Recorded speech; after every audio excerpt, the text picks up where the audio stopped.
Hello friends, welcome to Pandiyanar சமையல். இன்னைக்கு நம்ம பார்க்க போற ரெசிபி என்னன்னு பாத்தீங்கன்னா ஒரு சூப்பரான ஸ்நாக் ரெசிபி தாங்க. கடலை மாவு லட்டு எப்படி பண்ண போறோங்கிறத தான் பார்க்க போறோம். கடலை மாவு லட்டுங்கமே ஏற்கனவே பண்ணியிருப்போங்கிறது ஞாபகம் இருக்கும். அது நம்ம பூந்தி போட்டு எண்ணெயில பொரிச்சு லட்டு பிடிச்சிருப்போம். இது ஈஸியா ஒரு 15 நிமிஷத்துல செய்யக்கூடிய லட்டு தாங்க. சீக்கிரம் செஞ்சிடலாம். இந்த லட்டு ரொம்ப டேஸ்டாவும் சூப்பராகவும் இருக்கும். குழந்தைங்கள்ல இருந்து பெரியவங்க வரைக்கும் எல்லாத்துக்குமே ரொம்ப பிடிக்குங்க. வாங்க இன்னைக்கு இந்த லட்டு எப்படி பண்ணலாங்கிறத பார்க்கலாம். இந்த வீடியோக்குள்ள போறதுக்கு முன்னாடி சப்ஸ்கிரைப் பண்ணாதவங்க சப்ஸ்கிரைப் பண்ணிருங்க. அப்படியே பக்கத்துல இருக்க பெல் ஐகான் பட்டனை அமுக்கிருங்க. அப்பதான் நான் போடுற வீடியோஸ் எல்லாம் உங்களுக்கு நோட்டிபிகேஷன்ல வரும். இப்ப வரைக்கும் சப்போர்ட் பண்ணிட்டு இருக்க எல்லாருக்குமே ரொம்ப ரொம்ப நன்றிங்க. இந்த பாண்டிய நாட்டு சமையல் சேனலுக்கு உங்க ஆதரவை எப்பயும் கொடுத்துக்கிட்டே இருங்க. இப்ப வாங்க எப்படி ப்ரிப்பேர் பண்ணலாங்கிறத பாத்திரலாம். இப்போ கேஸ்ல ஒரு கடாய் வச்சிருக்கிறேங்க. இந்த லட்டு செய்யறதுக்கு முதல்ல நம்ம தேங்காய் வறுத்து எடுத்துக்கலாம். ஒரு அரை ஸ்பூன் மட்டும் நெய் விட்டுக்கோங்க. நெய் சூடாகட்டும். அரை கப் தேங்காய் போட்டுக்கலாங்க. நான் இன்னைக்கு இந்த கப்புக்கு தான் எல்லா மெஷர்மெண்ட்டும் உங்களுக்கு சொல்ல போறேன். இது நல்லா துருவின தேங்காய், நல்லா நைஸா துருவிக்கோங்க. துருவிட்டு நல்லா இந்த மாதிரி அந்த பச்சை வாசம் போற அளவுக்கு நல்லா வறுத்துக்கலாம். மீடியம் ஃப்ளேம்ல வச்சு வறுத்துக்கோங்க, கருக விட்டுறாதீங்க. உங்களுக்கு அந்த தேங்காயோட வாசம் கருகல் வாசம் அடிச்சிச்சுன்னா பிறகு லட்டோட டேஸ்டும் மாறிடுங்க. அதனால மீடியம் ஃப்ளேம்ல வச்சு நல்லா பச்சை வாசம் போற அளவுக்கு வறுத்துக்கலாம். பாருங்க, தேங்காய் நல்லா வறுபட்டுருச்சுங்க. இப்போ இதை ஒரு பிளேட்ல மாத்திடலாம். இப்போ அதே கடாயில 5 டேபிள் ஸ்பூன் நெய் விட்டுக்கலாங்க. நெய் நல்லா சூடாகட்டும். நெய் சூடானதும் ஒரு கப் கடலை மாவு போட்டுக்கோங்க. சிம்ல வச்சுக்கோங்க. இந்த ஸ்வீட்டை நம்ம லோ ஃப்ளேம்ல வச்சுதாங்க செய்யணும், ஹை ஃப்ளேம் வச்சுக்காதீங்க. இதை நல்லா இந்த நெய்யிலேயே நல்லா வறுக்கணுங்க. ஒரு 7 இருந்து 8 நிமிஷம் வரைக்கும்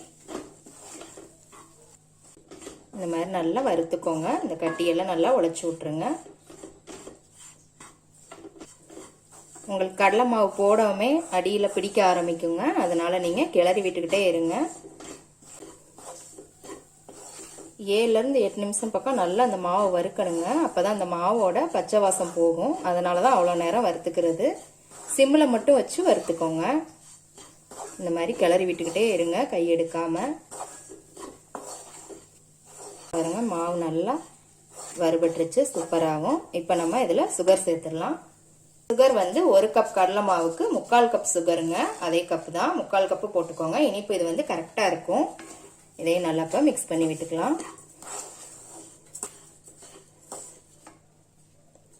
இதை நல்லா மிக்ஸ் பண்ணி விட்டதுக்கு அப்புறம் ஒரு கப்பு காய்ச்சி ஆற வச்ச பால் ஊற்றிக்கோங்க.